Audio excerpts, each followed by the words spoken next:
Hey, everybody, welcome to today's episode of the What Worked For You show. Today, a little bit of a different spin. Our guest is a multifaceted leader, but he's been in business for 25 years. He has owned businesses for 25 years, so he is no stranger to entrepreneurship.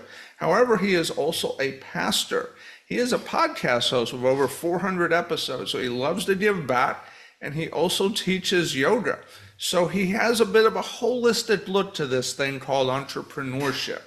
He is focused on faith-based principles and how it applies to financial wisdom that maybe is a little bit different from conventional principles, but nevertheless, every bit as critical because we all need a little faith when we're going to be entrepreneurs. He brings this different viewpoint, a holistic viewpoint, something that helps us really succeed as entrepreneurs. And on top of that, he is also bid into the world of AI agents because our world is shifting. And right now, a lot of people have this idea of faith in computers. I don't know. He's helping in that space as well, helping businesses use AI agents to streamline their business, yet keep their humanity. So without further ado, if I can talk, NaRon Tillman, welcome to the show. How are you? Thank you, Frank. I'm great. Thank you so much for sitting down with me. Awesome. Well, let's dive in. You lead in ministry, media, mindfulness, and now machine learning, right? Because it's like everyone's training AI, right, to do something. But your show, you talk about victory. How do you personally define walking in victory right now in this season of life? Just being your true, authentic self and not trying to be Frank. A lot of times we mimic people. It's funny because when I was taking my vocal lessons, because I was in one life, I was a musician. So I was taking my vocal lessons, and my teacher said, find the artist that you love, learn all of their music, learn all of their riffs, and mimic them. And out of mimicking, you'll find your own voice. Now that sounds weird, but it's true. However, in once you find your own voice, you now have to make your own way. So let's camp here for a second, because I literally just wrote something about this. And there's a fine line in there. And I was just talking about this idea of off the beaten path. And I'm a real estate guy. So in real estate and a lot of businesses, you're taught, do what they did and you'll have their success. Which sounds simple enough, but the problem is it doesn't work for most people because they lose that part of, yes, you can mimic what somebody does, but you're still your own person. Let's use your word, you're your authentic self. And if we were all made to mimic people exactly, we'd all be robots, right? But we're not. We all have a uniqueness that makes us us. How do we learn? Because I see this all the time. It happens in real estate all the time. Okay, we did what they did, but it didn't work. What happened? And it's somewhere people lose the idea of, yeah, you got to learn from them, but you still got to be you. How do we learn that skill? By failure, then we get to the point, if we persist, this is why entrepreneurship is so unique, is that some people fail and they go back to work. Some people are not willing to let go of the 9 to 5 rigors, that landing spot. And it's okay. I used to beat people up about that, but it's okay. Because when you fail, you realize if I'm gonna do it, I'm gonna do it with my flavor. My first business was construction real estate. So um, I took the classes and I learned real estate and I learned all of those things. And that was during the bubble. But I also looked at before the bubble, I was taught by very conservative people. So I had to find a balance between the conservative and what was happening during the bubble. We see what happened during the bubble and how conservative was able to win.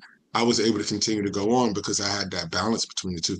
And then I also thought for myself, I wasn't a cookie cutter, just walking and learning the ways that people is teaching on the no money down tip.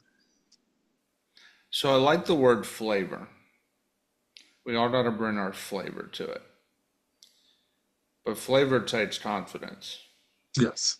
It takes overcoming, well, what are they going to think? You might not even know who they is, Mhm. but it doesn't matter. They exist. When you've never been an entrepreneur, you've never done it, how do you develop that confidence to put your flavor out? I would say cheers. Um, Early on, I used to be afraid to send out invoices.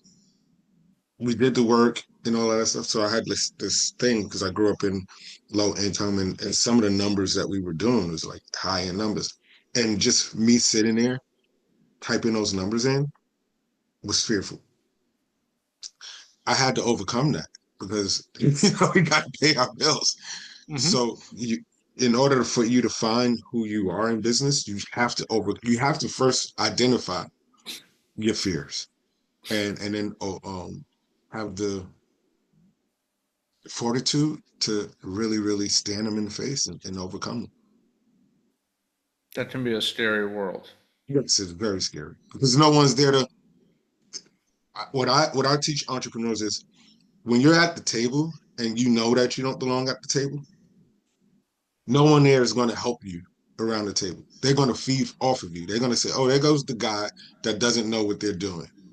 So we're going to take advantage of them. So usually you wind up losing in your first contracts, and usually you wind up getting beat down by sharks who doesn't have any kind of integrity. Sometimes they'll take all of the bread from the table and leave you with the crumbs, and then it becomes a survival tactic. Do I get better, or do I continue to point fingers and make excuses? Choosing to be better is, it sounds like such an easy choice. But when the pressure is on, I mean, you've been at this 25 years. What's your secret to overcoming that pressure? Because it never Coaching? goes away. No, early on in business, we had a deal in Harlem, Adam Clayton Powell Boulevard that sank us. At the end of the deal, it was $1 million contract, million plus, whatever. It doesn't matter because we never finished it. So that was one lesson that just having the paper is not enough. You got to complete.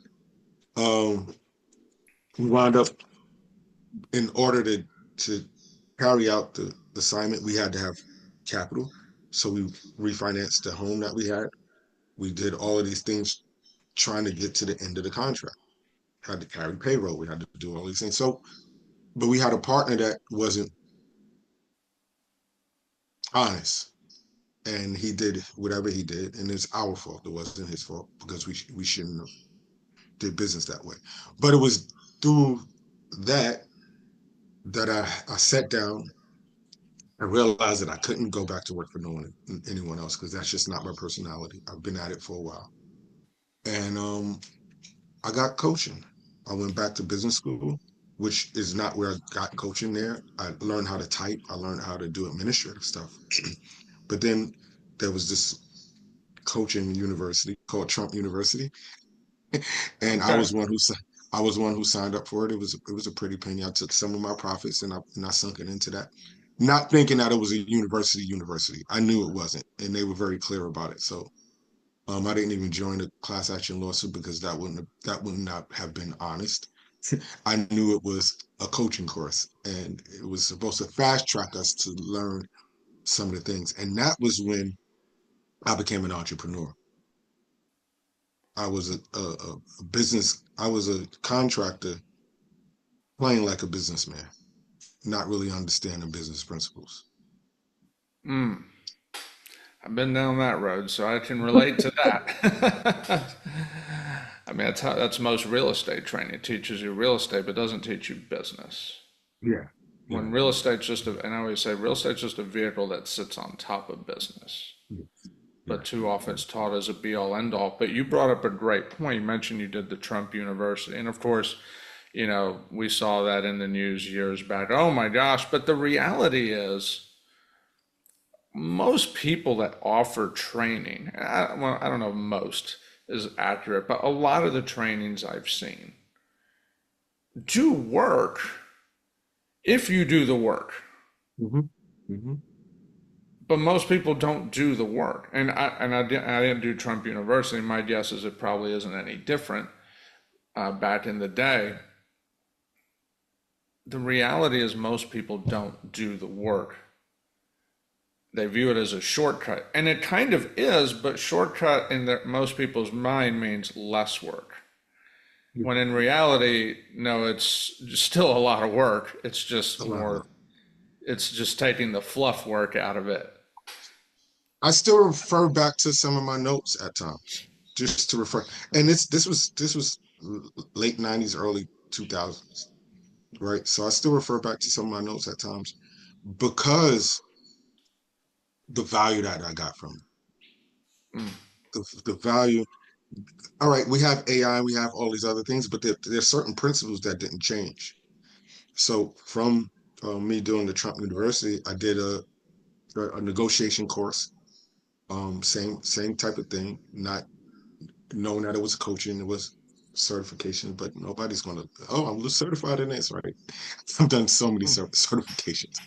But through Harvard and negotiation, I couldn't afford the full Sigma plan that Harvard was offering. So I just looked at the things that I needed for my business, and negotiation was one of them.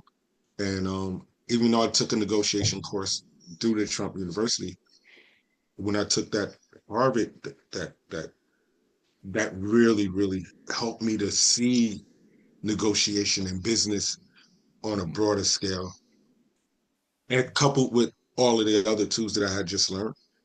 Now I'm really finding my voice and able to just walk in with confidence because now I'm armed with tools. And as an entrepreneur, the more tools you have in your bag, the better off you are.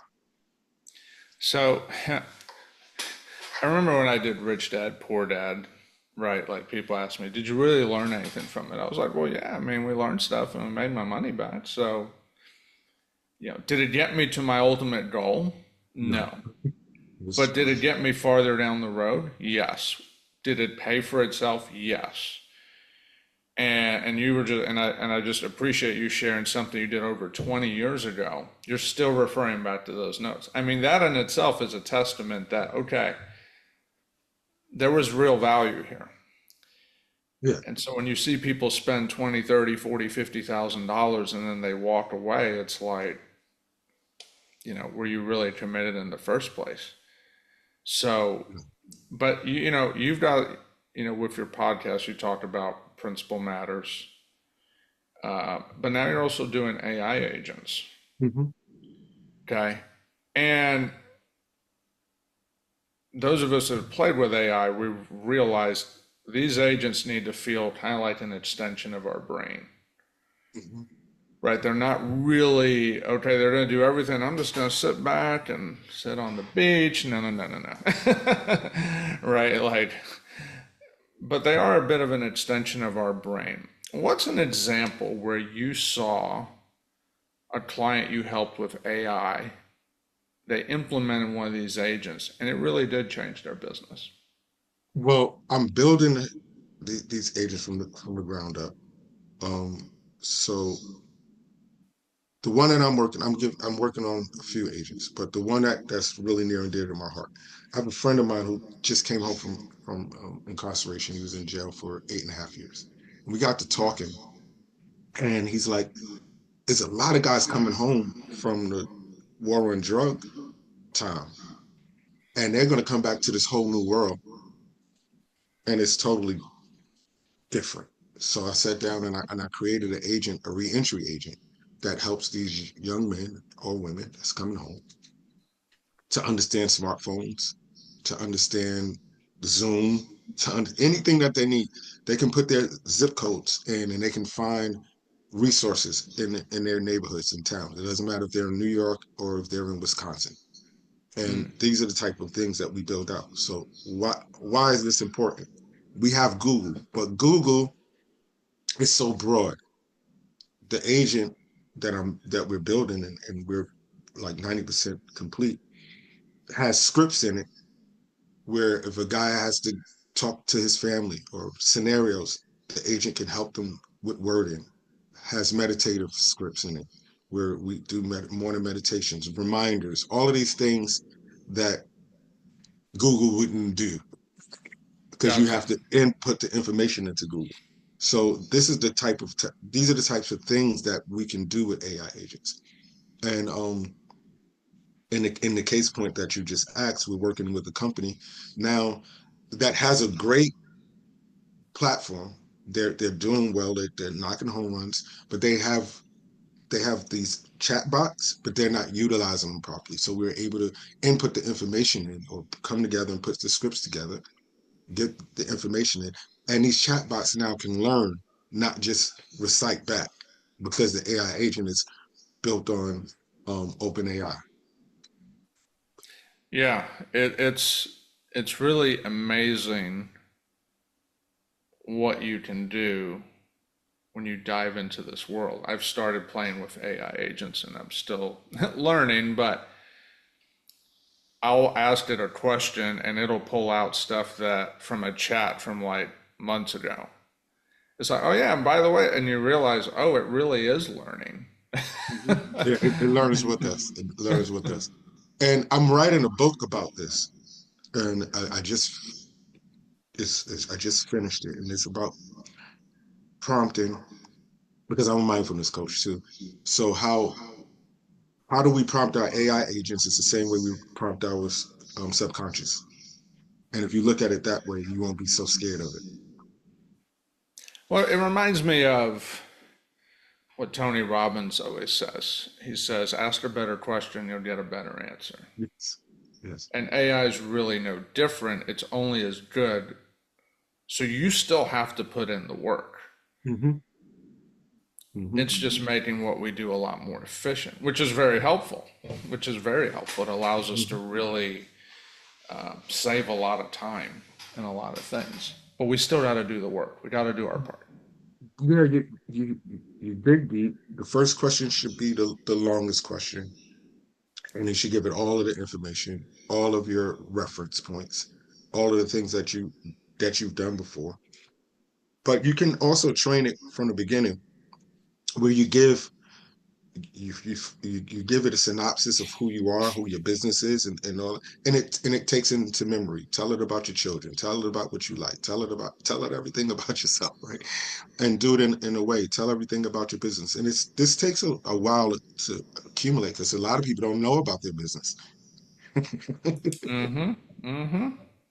And once you do that, now when you have these conversations, let's say you're doing a marketing a project, it can draw reference from the arch archetype that you put in, and you say, all right, now these are the targets that we're looking at, and they'll understand it. Tell it your brand colors, tell it everything. Don't be afraid to train it. And in business, the hardest part is foundational. And we spend so much time on foundation, you notice, that once we get past that, we relax, but we don't really monitor all of the steps that it took us to build that foundation. And we don't track and monitor. When you don't track and monitor, some things we do subconsciously that we don't even realize we do. So now when we train someone, they come back and say, well, you didn't show me that. Like, oh, man, because we just do it. So Mm-hmm.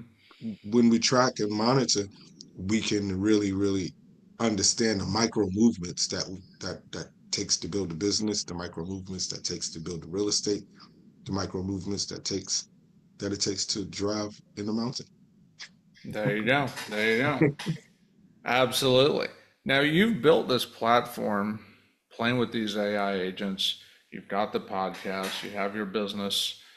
So you're in all these spaces, right? And you're a pastor. So it's almost like you've got this platform that feels like a big brand, but it's deeply personal.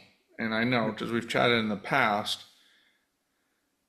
What's a secret? And maybe a secret's not a right word, but how do you leverage automation, create automation that creates this impact, but doesn't lose that personal touch? Because a lot of people, what do people say about AI? You know, now you got people saying, "Oh, well, was this written by AI?" But if you train it right, it doesn't have to feel that way. How do you keep that personal touch? Well, the first is the difference between automation and the AI agent. So automation is static, meaning um, you can tell you can automate a bot to say after the person give you a name, trigger this, trigger this, trigger that, but it doesn't learn. The AI urgent agent is learning. So where you start at and where you end up at is two various points. So that needs to be really really clear, and I think that that's one misnomer that people have. They think AI agents, they think in automation. It's two different worlds, similar but they're cousins, let's put it that Yeah, yeah. way. So when for me it sounds as if I'm doing a whole lot, and because of my relationship with my personal assistant, my co business partner, my agent, I realized that all of the things we've been able to put everything together where although I'm pastoring, I may be preaching on Sunday, it's still a connection to the mindfulness and yoga that I teach throughout the week. It's still a connection to the podcast. I've been able to synergize all of the work. So I'm working every day, but I'm working in to build people. But I had to realize that everything that I'm doing is to build people. And that was because of conversations. Like, oh, wow, you're doing amazing work. But did you consider this? Did you consider this? And you start to see all of these connections. Whereas before it looked like I was splintered. And everything has its own entity. My Hmm. yoga company has its own corporation. The church has its own corporation. Principal Matters and the podcast has its own corporation. So there's three different pots, but they're still working synergistically together.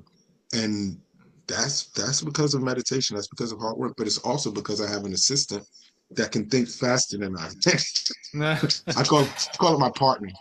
And I say, hey, these are the things that I'm kicking around. These are the things that I'm thinking about doing. And it is able to brainstorm for me and gives me ideas that maybe I would have come to, but I wouldn't have come to it in the same day. Sure. No, I love it. I love it. How much easier life would be if everything we needed to come to us came to us right when we wanted to come to us so that we could use what Yes. came to us. Yeah. Never seems to go that way, no matter how, it's always a little something, right? But that's how we learn. So let's step back in time for a moment because, you know, you are a pastor as well. When did faith become a part of this journey for you? I was 19 and I got in trouble with the law.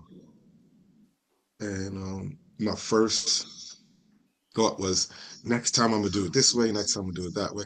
But as I'm sitting in this Century Bookings is right before in New York City. There's Rikers Island, but before you go to Rikers Island, in Century Booking, and I'm looking around, and my first instinct is fight. I'm gonna do it this way. I shouldn't have did that. You have all of these rules that you abide by. And as I sat there and I'm looking around and I'm like, I don't. This is not gonna be my life. Hmm. And I made a vow. Um, I grew up in church and stuff, and then I felt myself overwhelmed, and in the middle of the night, I said to God, um, I don't want to live like this no more. I just need to know a better way. I just need to know a better way. And I didn't start the construction company. One of the guys from the church brought me in to work, and he realized immediately that my gifts was not carrying sheetrock up the steps. Hmm. My gift was organizing, being in, answering the phones, doing things like that. So he moved me from the field into the office, and in less than a year, into partnership. So that was the beginning of my faith because my life radically changed. I was living in the projects, and one day he said, "Go get your stuff. You can't run my business living in this mindset. Because I would get paid on Friday, and Saturday morning he would have to buy me breakfast. Mm. Yeah. And so he moved me from that situation. I moved into a house for the first time, different kind of conditions. And when you change a person's conditions, now you start to feel a sense of worth. You start to feel a sense of value, and you want to make transformation. You want to make changes. Getting up early in the morning, having a routine, making sure everything is where it needed to be. That was all a part of my faith journey because a lot of that included prayer. I was afraid to go back into what I was. So Hmm. I started my faith journey out of fear. And then as I became more learned, it became, it grew. And even in my journey, I still had pitfalls. I had a horrible um, church split. We both were in the wrong in some areas. I was younger then and I was arrogant. So a lot of things could have been differently if the me that you're talking to now would have been the me then. But that's a part of the journey, right? And Yeah. loss, failures, disappointments, all of these things are part of the journey. But the thing that stands is that the faith is always there, consistent. Even if you're seeing a person that's going through some horrible decision making times, they're wrestling with it. They may Hmm. say arrogantly out loud, "Man, this is just what I want to do for my life." But and that internal struggle when you have a faith walk is a real one. Mm. Struggle. Yes. The we have a lot of those as entrepreneurs. We have a lot of those exercise in our faith. In fact, one of my former pastors said, walking in faith or being a Christian is like an impossible journey.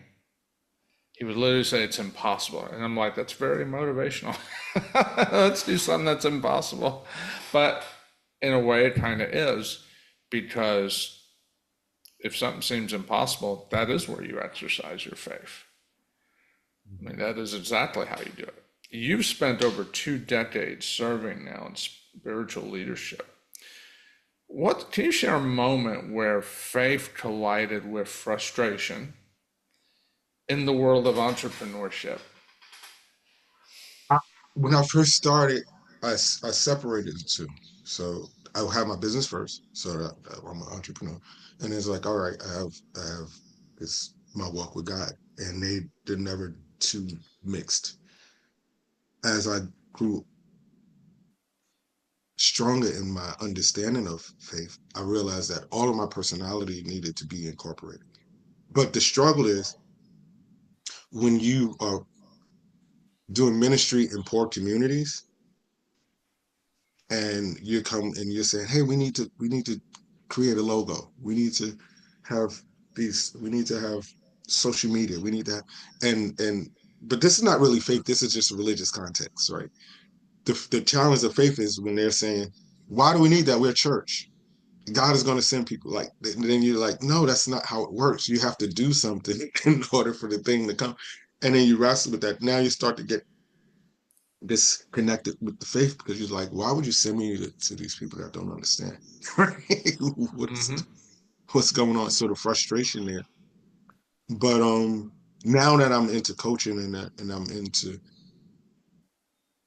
helping others, it's not personal. When you're doing it in ministry and you're trying to combine the business acumen and all of those things, it becomes personal because they're there can be contentious conversations and those conversations can seem personal. But when you're coaching, and I wish I would have known that when you're coaching or doing it, I would have took it from a different perspective. It is not personal when the person is questioning or when the person doesn't get it or when the person doesn't understand it or even when they say you don't know what you're talking about, right? It's not personal. You know, I think about that phrase you just said, man, you don't know what you're talking about. And I've heard that phrase in the entrepreneurial world so many times.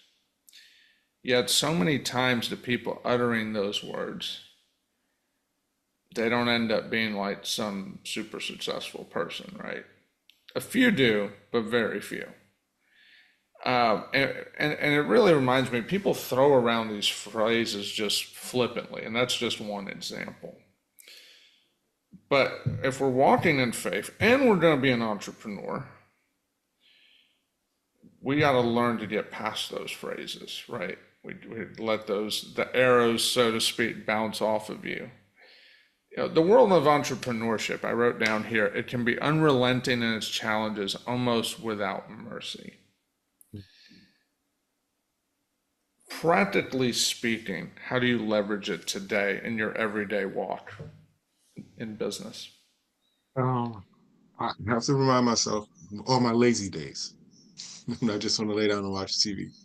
And then sometimes I allow myself to do that, right? But I have to remind myself that if I don't get up, if I don't bring my best self, if I don't do something that's going to push the business forward, I can't feed my kids. I have a daughter that's in Howard University right now. We was able to put her through boarding school and all that stuff. I mean, the university is not going to want to hear I was lazy and I didn't feel like doing it, so I can't make the payment. They're going to kick out. So those are the things that, and finance is not the motivation.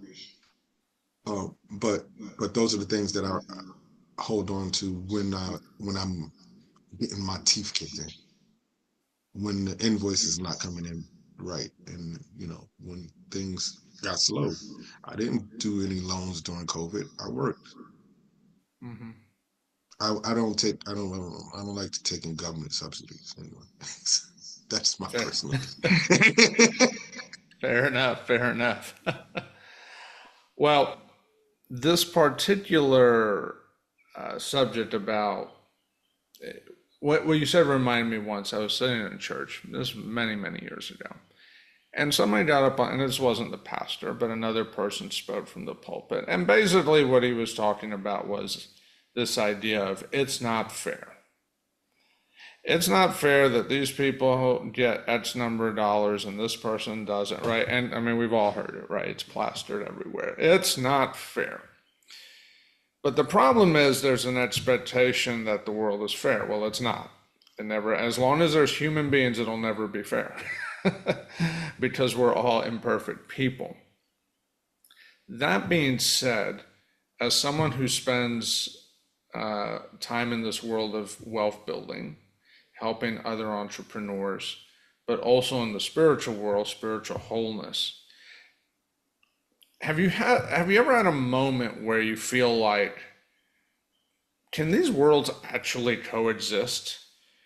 Because that's something that comes up. Like I've been in Sunday school classes where it's like you want us. They're like, hey, what was good this week? And you don't want to come out there and say, yeah, we sold a property and made 30 grand.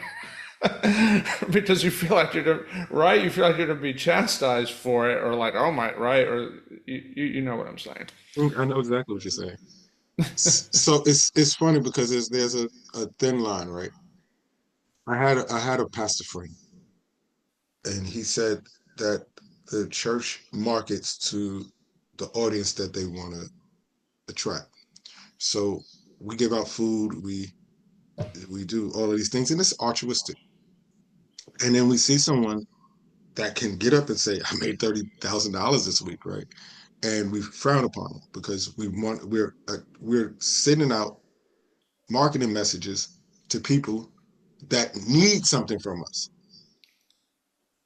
And then when we have people that can actually help us meet those needs, we look at them like they're a part of the problem. And so when we have a conversation with an entrepreneur or we have a conversation with someone that has money, we actually king them. Because we like, oh man, so they must be good people.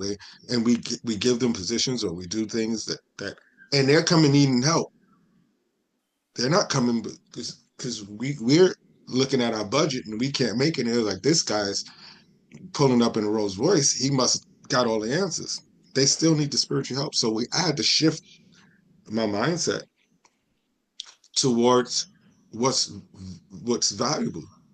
the things, the lessons, and all of the things that I offer is valuable to anyone. It doesn't matter what financial situation you are in. And once I started to look at it that way, that humans are humans, some humans are just better with money than others. There's three men that Christ talks about in the Bible. One hid his talents because he was afraid. And he's like, I know that you a hard taskmaster, so I hid my talent. The other one said, hey, I watch what you do. I invested a little bit, I saved a little bit, and here's what I got. And then there's one that says, I watch you every day. I did what I did, and I invested all the talents and I doubled it. He takes the money from the guy who was scared, gives it to the guy who did the task properly, and sent them on their way. Now the guy who did the task properly has more than the guy who was afraid. It was just like, I know you're a taskmaster.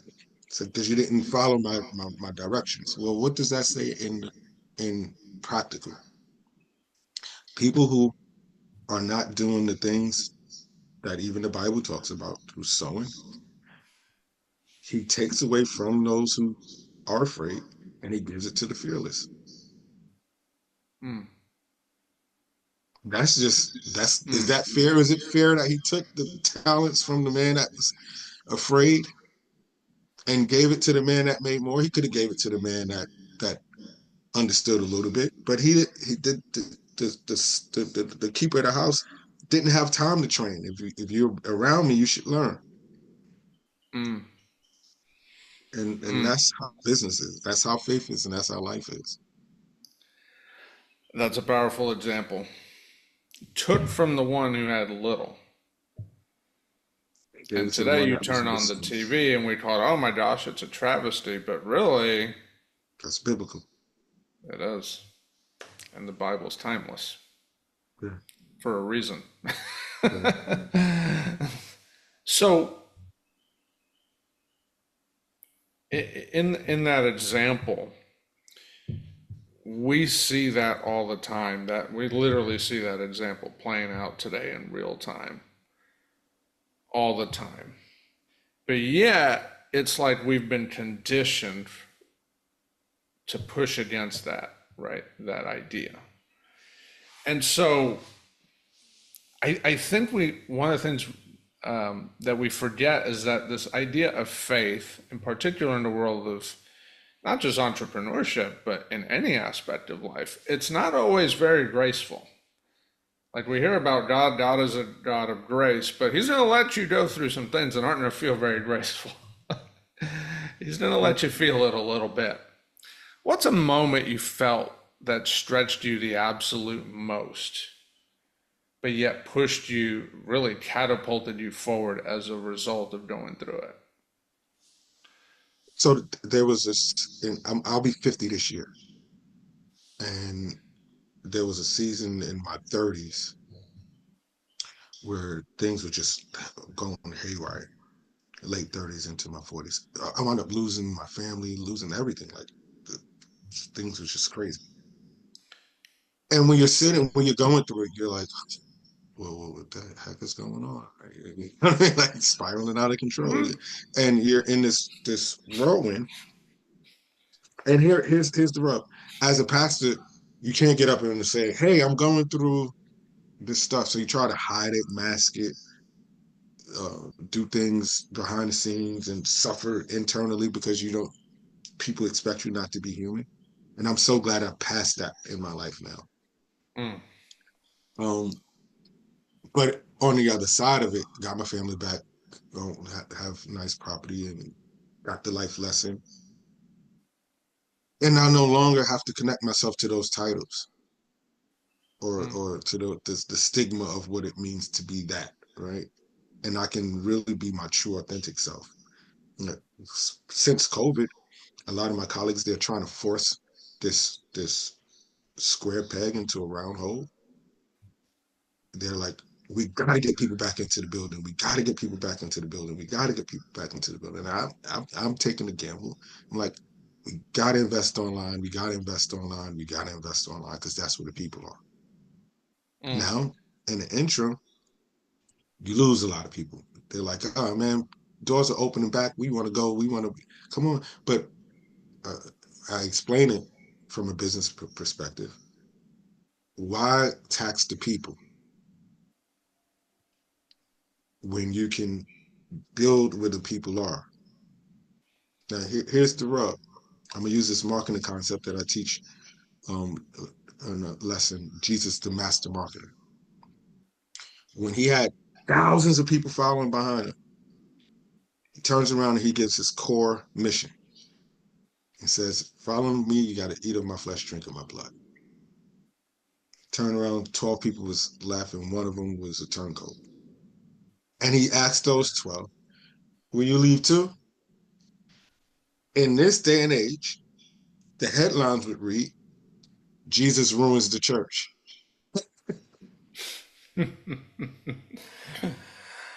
Because one day he lost thousands of people. Mm. Everybody walks away.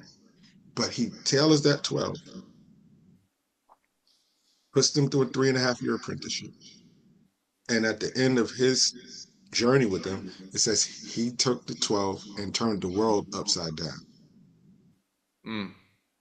But we have this concept in marketing, the broad, oh, look at all of the people that we have. That's so now we're doing good. It's a bunch of people, but nobody's learning nothing. And you're Mm. not being impactful.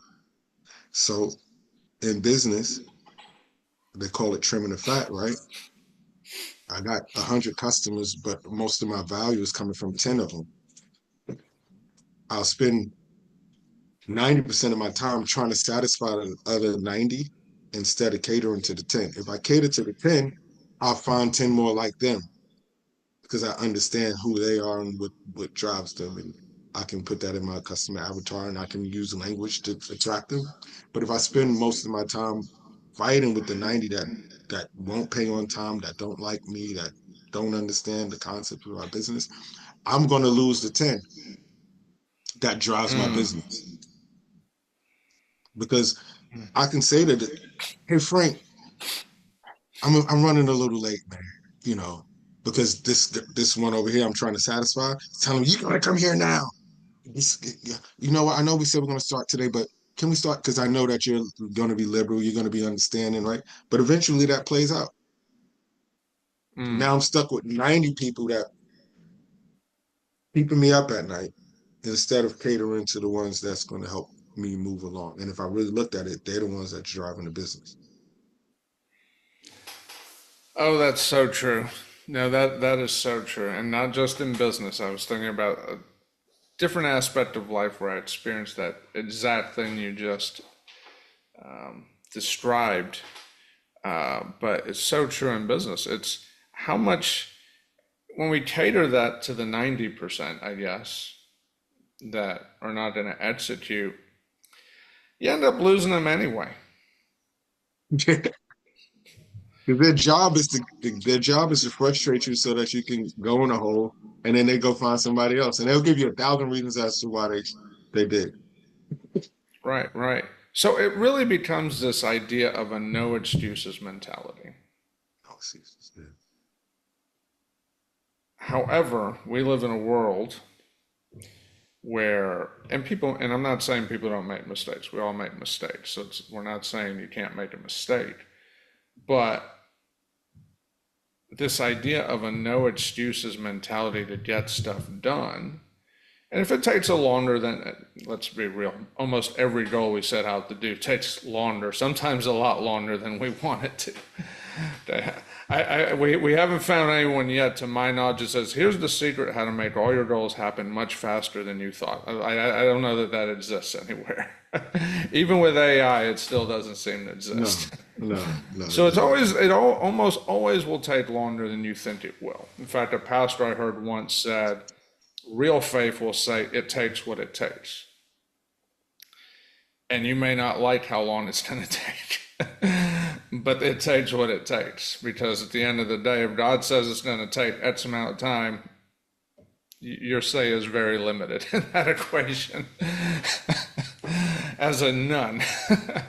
But so, again, going back to faith. But this idea of no excuses, it starts with a belief that I can get this done. Practically speaking, our beliefs can limit our business. They can kill our business. One of my coaches says to me all the time, you can't outrun your beliefs. How do you help people put limiting beliefs to bed, like right now? Because it's like, oh, yeah, yeah, you can't just wake up and say, you know what, I believe I'm going to do it. It's funny because this word manifestation is been like a hotbed, a hot topic word, and people think that they can just wake up and manifest $1 million. Well, no, it don't work like that. Um, First, I'm gonna use this example of a lottery winner, right?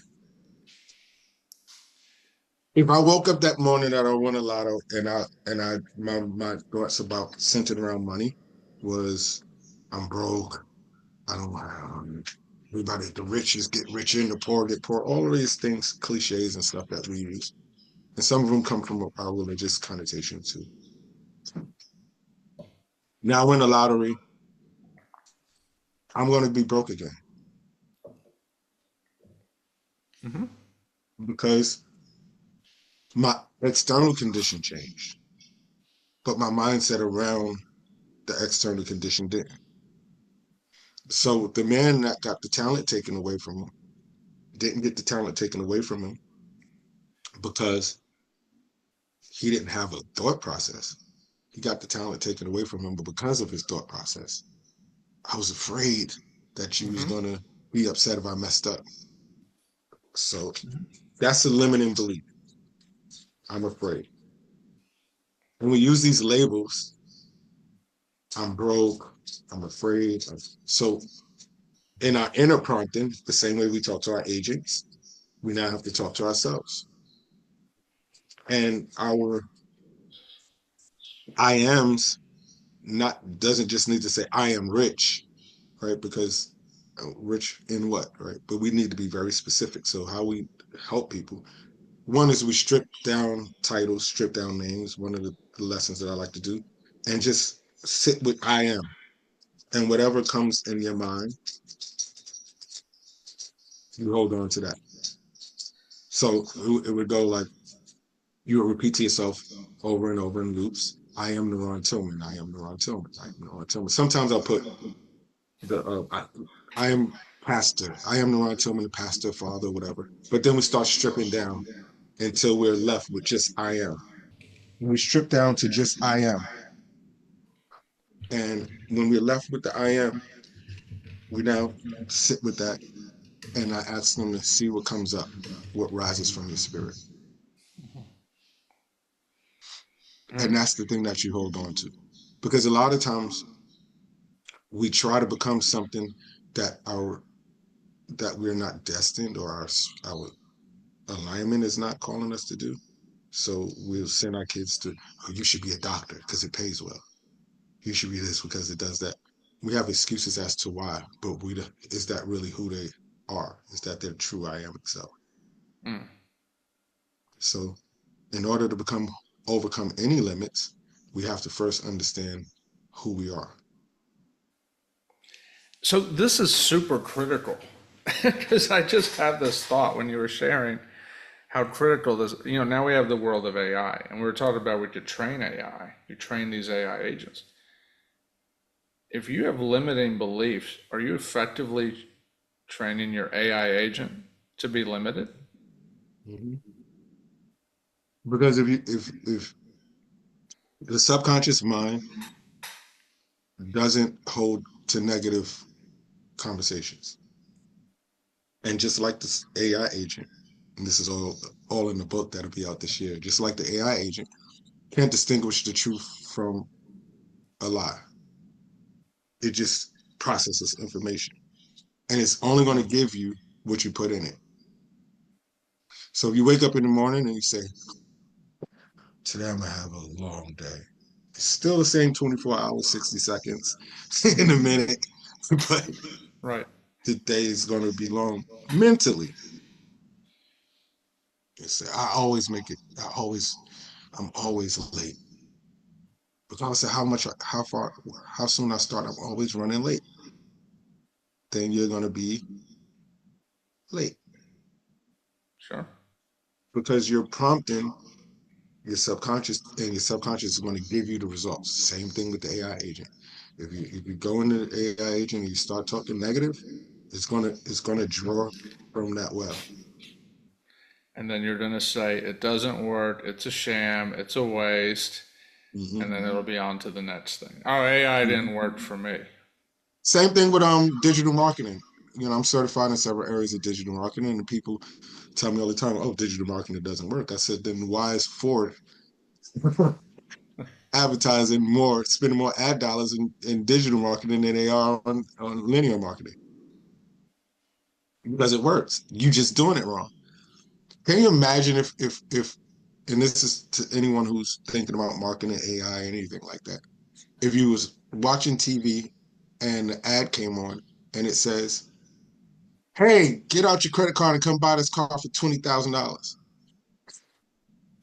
It doesn't talk about the price. Talk about the features, the benefits, and all of these things. And it's enticing and it makes you want to come go down to your local Ford dealer. It's giving you a call to action. Hmm. We go on the marketing and on social media and we're saying, "Hey, I got this thing for $1,000. Come on, give me your credit card." Who are you? It don't work that way.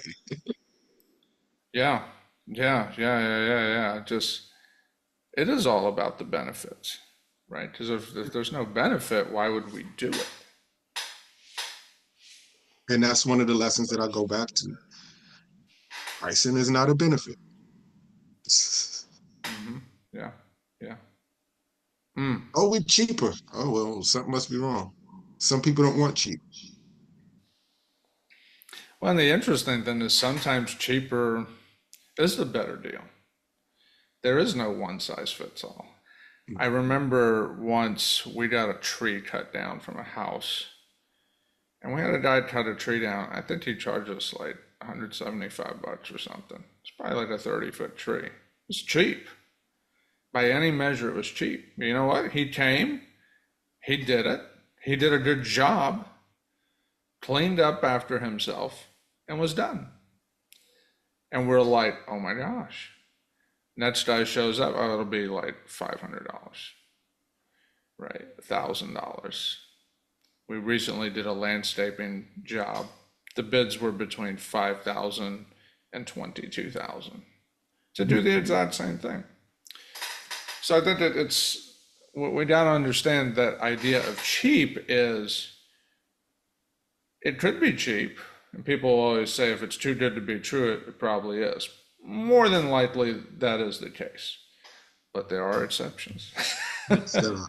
Yes, there are. And that's a good that's so I had to learn. I started in commercial real estate. So commercial real estate, we did everything by this. I mean, commercial construction. We was doing so we charge everything by the square foot. And when we moved to home improvement, I was still using that model.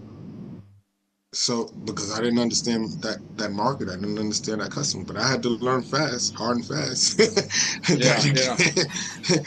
And then I had to also learn the sub market, right? I can't charge a single mother in a city that owns a house the same price that I can go into a suburb. I have to find vendors that work within that market. So I have to range. I can do a kitchen for $10,000. You can do a kitchen all the way up to $100,000, but it depends on the person, the personality, the things that they need, and then yeah. me understanding my end of the bargain, where to go get the stuff for at the price point that I don't have to walk away from the job. Mm. It's always a process through learning when it comes to that Yes. world of finance and business. Right. One of the things you talk about, though, is building financial wisdom, which is basically what you were just talking about, right? It's financial wisdom to make this business go. But you talk about it now a lot through a faith lens. What's a myth or a commonly shared idea that's not true about money and spirituality that you would love to see be eliminated? This want mentality. we quote this scripture, the Lord is my shepherd, I shall not want. But we teach want Mm, from Sunday school to main service. Oh, I want the Lord to do this. I want the Lord to do that.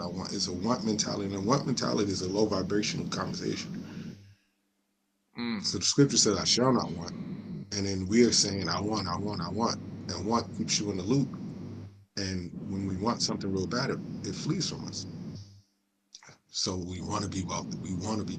So that want mentality, we can get away from a want mentality to a I am mentality. And most people say, oh, well, if I'm living in a I am place, I'm lying to myself. I don't want to be delusional. You're not being delusional. Speak those things that are not as though they are. And I know that they was talking about the way that God created the universe, but the way that God created the universe, he gives us the same authority to create our universe.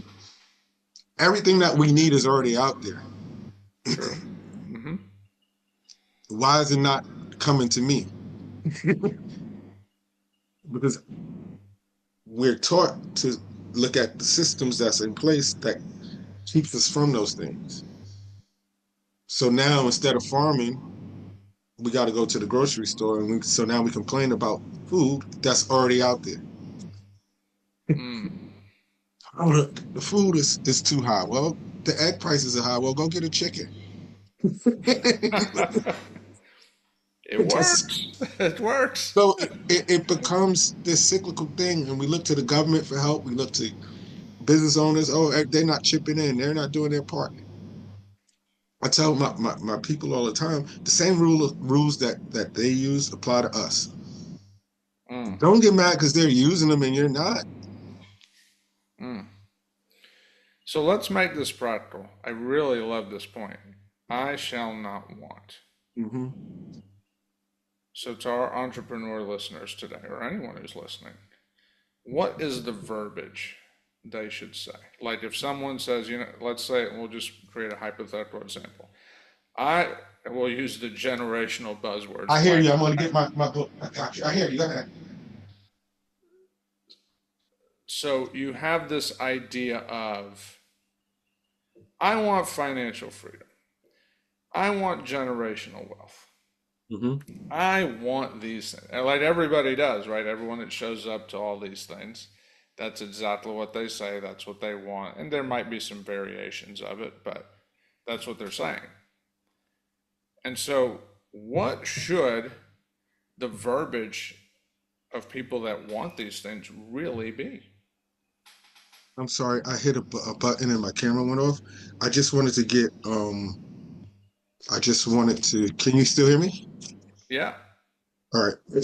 I wanted to get my trusty paper that I carry in my wallet. My wallet was across the room. So Okay. this was how we should talk. I am grateful for making X amount of dollars a month to build my business and to hire people to assist me in growth. I am actively using my money, my resources to invest, to pay my bills, and to expand my vision.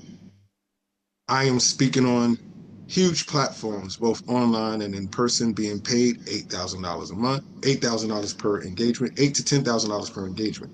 I'm speaking on spirituality, religious, in the secular world.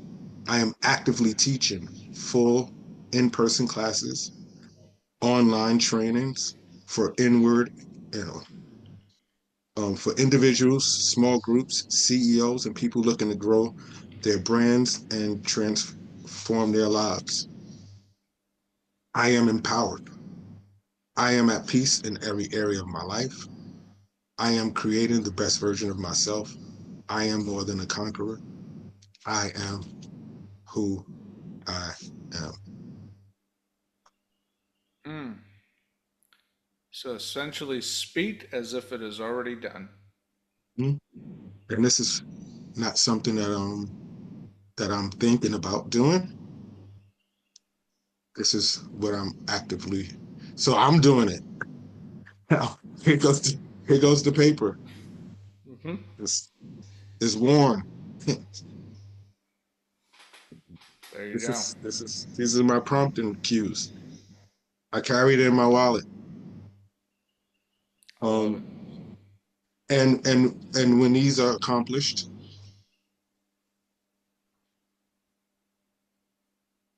or when something else presents itself, and I feel like I need to be resonating in another area, this this changes. These, and I have it folded this way for a reason. This one, I am more than a conqueror. That doesn't change. I am empowered. That doesn't change. It's the Mm, stuff on the inside that changes. I'm creating the best version of me doesn't change. I am at peace with every area of my life doesn't change. My goals change. And then say, I want to make X amount of dollars. I am making. Now the subconscious mind has to give me everything on this paper. mm, These are my prompts. These are my internal prompts. This is what I live by. And every entrepreneur should have internal prompts because times will get rough, but it's these things that we lean on when they get rough. mm. Not woe is me. Oh, the world is always against me. Oh, why Walmart come into my town and take my business? Oh, Frank told me that if I did it this way, it was going to work and it didn't. Wah, wah, wah, wah, wah, wah. Yeah, you're going to face hardship. The moment you say that I'm going to fast, you get hungry. The moment that you set out financial goals, your money's going to look scarce because the resistance that comes with greatness is you can't get around it. Hmm. There's always going to be a level of resistance. There's always going to be a level of that's how come documentaries are so good. We see the champion at the end of the thing, but then we sit down and we watch the documentary because we want to know the story. We didn't know that they was fighting. We didn't know that Michael Jordan and Scottie Pippen hated each other. We didn't know that all this stuff was going on. All we saw was a championship. Mm. I think we're going to conclude right there because that's such a powerful lesson to absorb right there. And not only that, for our listeners, I mean, if you're seeing this on video, I mean, it showed you the paper. Live example, here's the paper. We can all create our own, put it in our wallet or purse or handbag, whatever it is we're carrying, and execute. I mean, that's real execution right there. But that I just want to execution, I just want to say why it's important to write it down, and I know we got to run.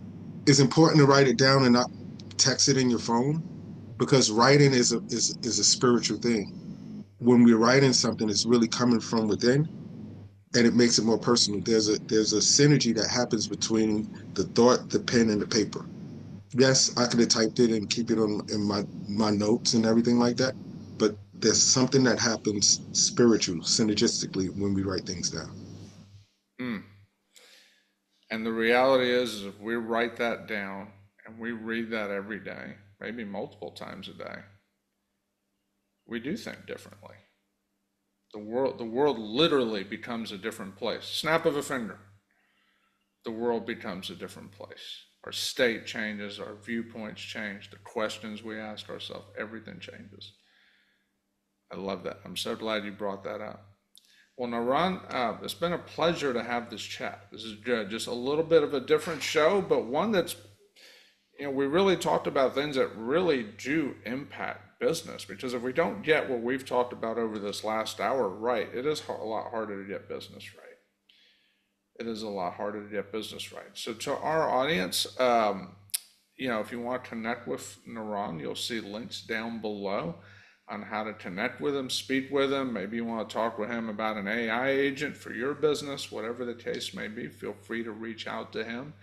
Um, and he's got a book that he mentioned coming out, so stay tuned, stay in touch with him, and check that out. So, and lastly, we didn't talk about today, but I want to mention check out his podcast. Over 400 episodes, just an immense amount of value there with the people he's interviewed. So, I think it's called Walk in Victory. Is that the name? Mhm. Yeah.